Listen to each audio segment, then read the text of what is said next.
Mesdames et messieurs, bonsoir. On se retrouve dans cette nouvelle édition au sommaire de l'actualité. Visite de travail du Premier ministre à Tadjoura.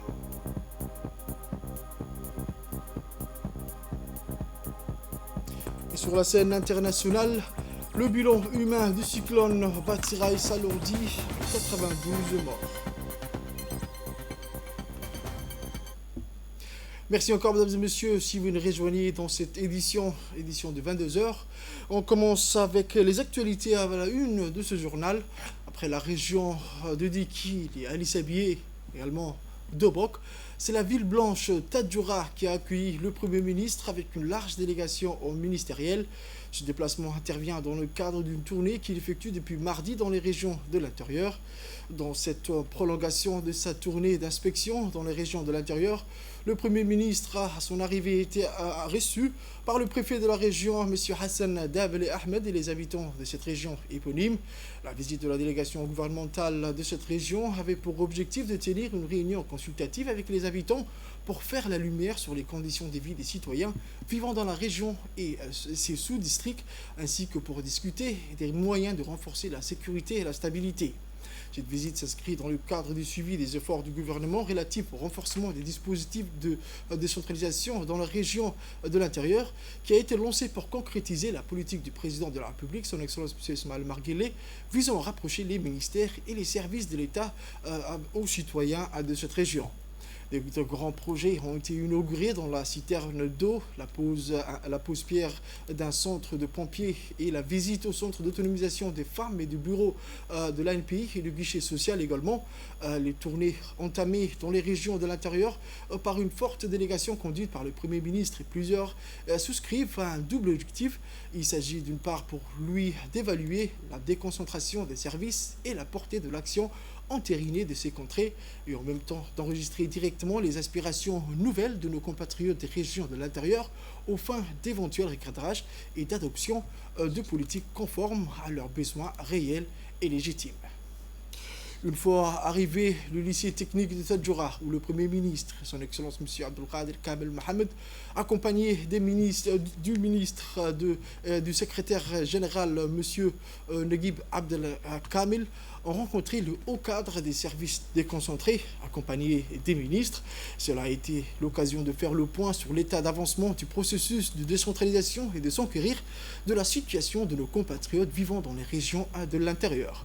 Une série d'échanges s'est tenue où le Premier ministre et les membres du gouvernement, le secrétaire général de la primature se sont entretenus avec les services déconcentrés et la population de la ville blanche.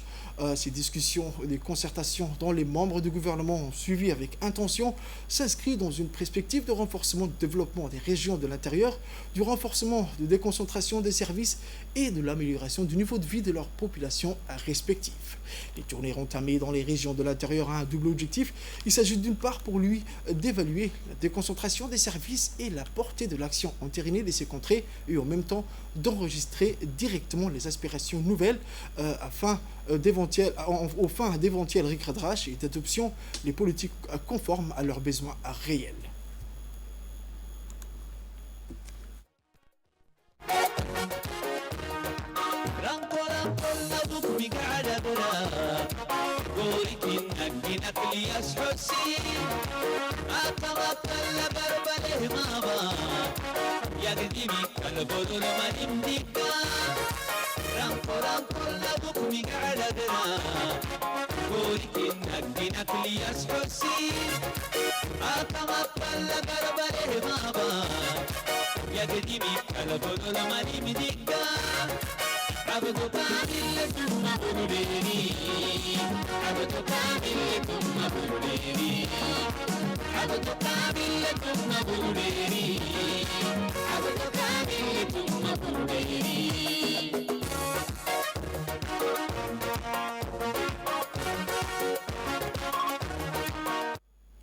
Ensuite, le Premier ministre, accompagné toujours par les membres du gouvernement et du secrétaire général de la primature, M. Naguib Abdallah, s'est dirigé vers la cérémonie de la pose-pierre d'une caserne de pompiers que Tadjoura attendait depuis bien longtemps.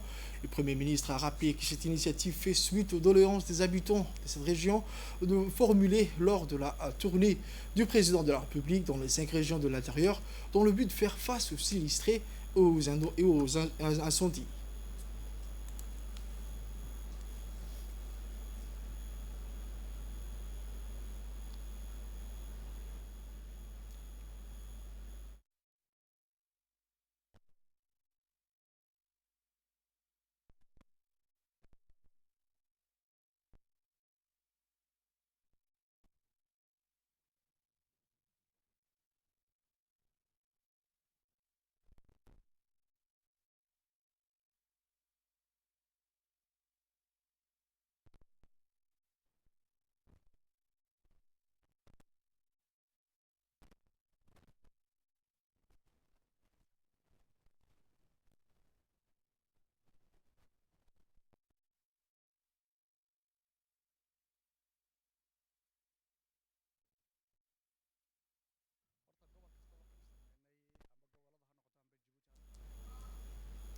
Écoutons un extrait de l'intervention du Premier ministre lors de cette tournée. On est en train de monter une caserne des pompiers. Le marché déjà est attribué, c'est pour 12 mois. En plus, l'emplacement est bien choisi, c'est à côté du port, n'est pas loin de la ville. Il y a la centrale EDD qui est à côté aussi. Tout ceci montre que l'emplacement est vraiment idéal. Et donc, j'ai confiance au ministère de la Solidarité, à la DDS, qui est l'agence d'exécution, pour mener à bien ce projet. Effectivement, avec cette caserne, il y aura des créations d'emplois, puisque le directeur de la protection civile qui est présent avec nous va engager du personnel sur place pour que effectivement ces jeunes-là deviennent désormais des pompiers. Après la rencontre avec les responsables des services déconcentrés, les notables, la société civile ainsi que les femmes de Tadjoura, a eu lieu l'inauguration d'une station de pompage dans la région de Tadjoura par le Premier ministre Abdelkader Kamel, accompagné par le secrétaire général de la primature. Était également présent à cette inauguration le ministre de l'Agriculture, la ministre de la Solidarité et des Affaires sociales, le ministre de l'Intérieur également. Cette station alimentera les quartiers situés en hauteur de la ville et les logements de la fondation IOG. Rappelons que la construction de cette station a été financée par la Banque africaine du développement par le biais de la DDS.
À présent, voici les propos de la ministre des Affaires sociales de la Solidarité, Madame Ouloufa Ismaël Abdo. On écoute.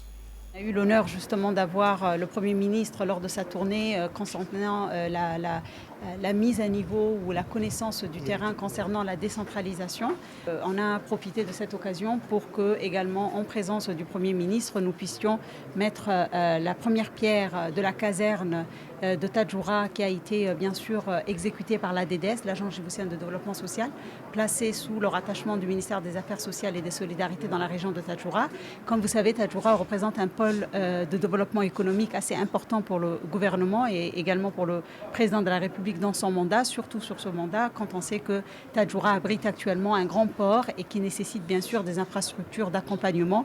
Pour la sécurité de ces infrastructures, nous avons donc exécuté un projet qu'on a eu l'honneur, que le Premier ministre a posé la première pierre pour la caserne, mais également nous avons remis donc à l'ONEAD, donc officiellement, aujourd'hui en présence du Premier ministre, l'usine d'Orofulmondo, qui va permettre bien sûr pour la région de Tadjoura en tout cas de bénéficier d'une infrastructure supplémentaire dans le niveau social et ce qui concerne l'eau. Et nous avons profité également pour lui montrer aujourd'hui également le guichet social de Tadjoura, qu'est-ce qu'il fait. Et comme je l'ai dit tout tantôt, beaucoup sont bénéficiaires des transferts monétaires. Environ 1805 familles et ménages bénéficient du pitch urbain. Sur la région de Tadjoura, mais également sur le PNSF national, sur le PASS et beaucoup d'autres programmes, également, Monsieur le Premier ministre, du PROLUC. Donc aujourd'hui, voilà, c'était une journée assez chargée pour le Premier ministre et pour les membres du gouvernement. Nous remercions bien sûr les honorables députés de la région de Tadjoura, le préfet de Tadjoura et également le conseil régional qui nous ont vraiment, comme d'habitude, habitués à un accueil chaleureux. Nous le remercions. C'est toujours dans cette même optique pour une déconcentration effective que le Premier ministre, son Excellence M. Abdelkader Kamel Mohamed, accompagné toujours des membres du gouvernement qui ont pu visiter les différentes structures d'investissement. Le Premier ministre et sa délégation se sont rendus au centre d'autonomisation des femmes et le guichet social de Tadjoura. À leur arrivée sur le lieu, les femmes de Tadjoura ont accueilli avec enthousiasme la délégation ministérielle. Ce centre permet davantage l'autonomisation des femmes et l'amélioration de l'accessibilité à l'emploi à travers des formations en couture, l'informatique et de l'alphabétisation des femmes. Par la suite, le Premier ministre et sa délégation ont visité l'antenne régionale de l'ANPI au sein du Conseil régional de Tadjoura. Rappelons que cette tournée du Premier ministre s'inscrit dans le cadre d'une rencontre avec les administrés et les administrants qui est axée sur l'effectivité des services déconcentrés.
C'est la ministre déléguée chargée des investissements, Madame Safia, qui a dans une intervention indiqué qu'aujourd'hui que le bureau délégué du ministère chargé des investissements a été réactivé, un bureau qui est sous la tutelle de l'Agence nationale pour la promotion des investissements dans la région de Tadjoura. On écoute un extrait.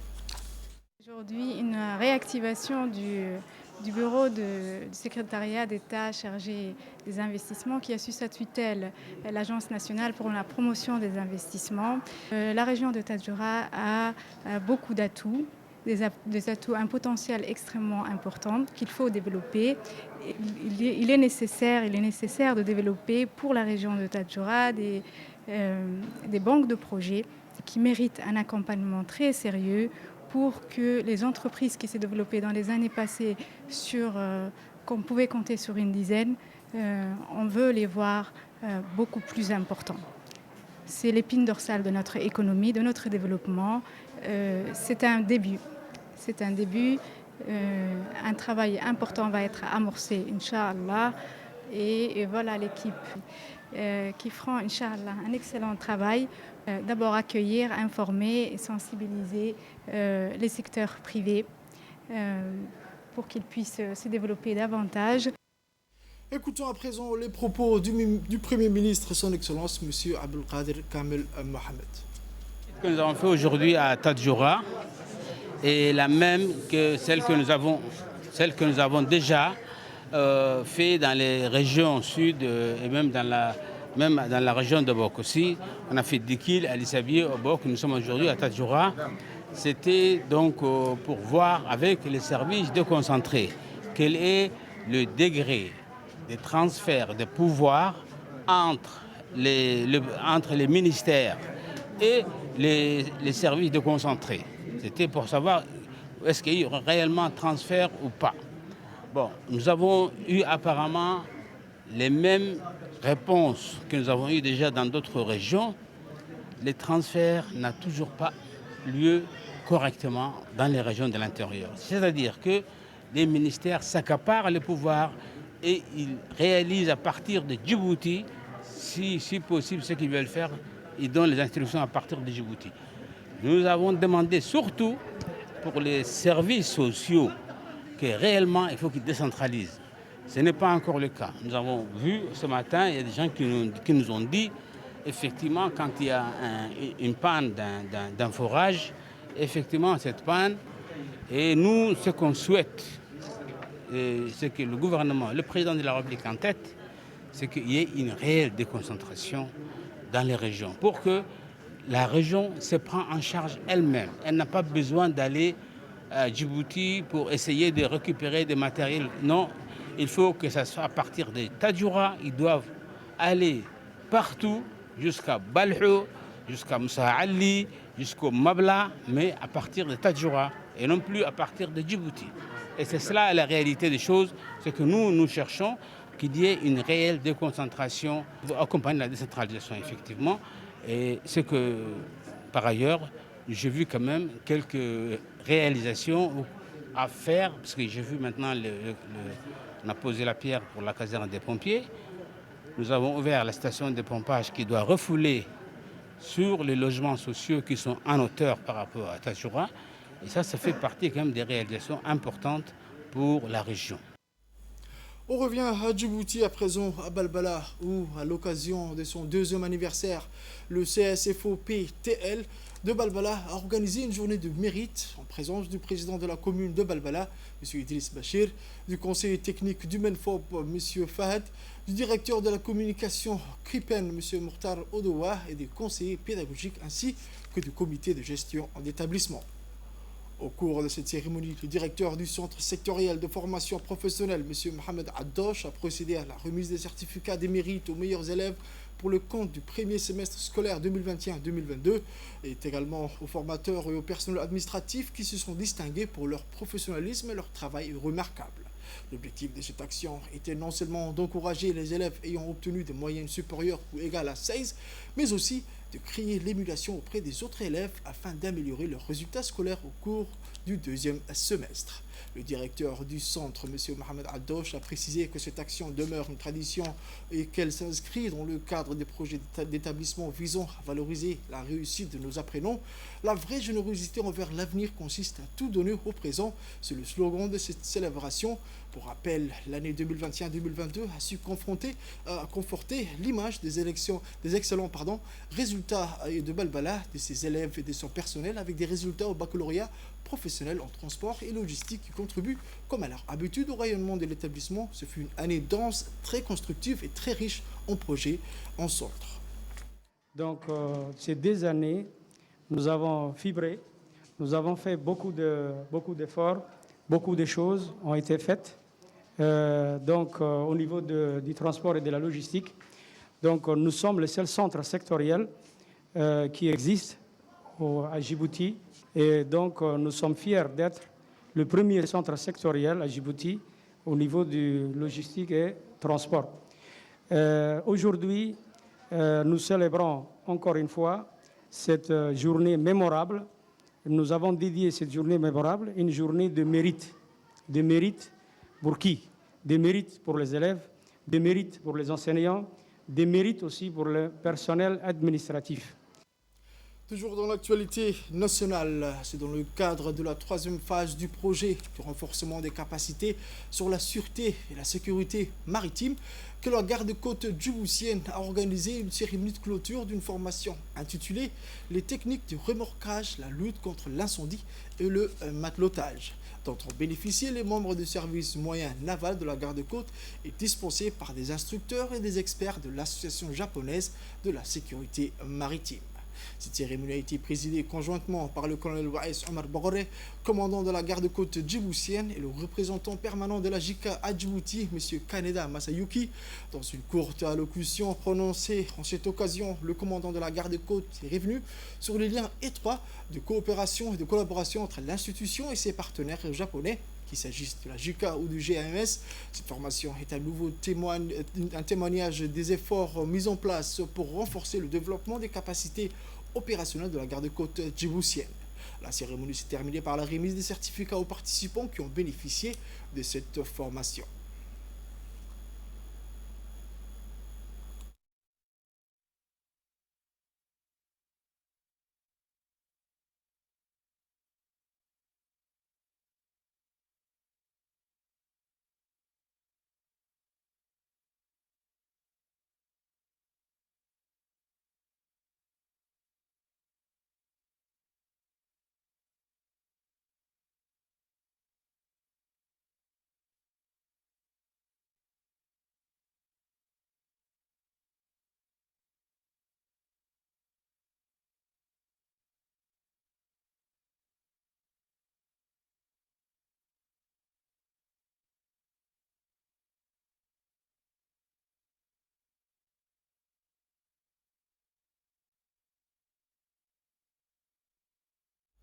Toujours dans les actualités de ce journal, la coordination des associations de Balbala, le CAB, a célébré cette semaine ses 20 années d'engagement caritatif et d'action sociale en faveur des foyers les plus pauvres dans la commune de Balbala.